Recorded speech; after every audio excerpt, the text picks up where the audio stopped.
आज सन्ध्यारे आम समस्ते बाहरिलु मंदिर पाखापाखि आम घर हेले सुधा पुलिस प्रशासक मैंने शांति श्रृंखला रखा पड़ा। भीतर को गाड़ी छाड़ू ना। रास्तार दुई पाखे सब दुकान बसी थाए। बहुत प्रकार मेला बसी ठाकुर बाहर स्नान होता बोली बाहर स्नान मंडप रखी था। रास्तार भल भाव देखा जाए।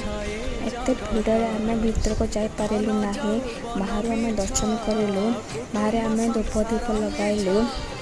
भीतर को गले आमको प्राय 2-3 घंटा समय लगे। जो मैंने भोग लगाउछन्ति से माने भीतर को जाके दर्शन करी आछन्ति। बाकी आम भीतर को जापारू ना।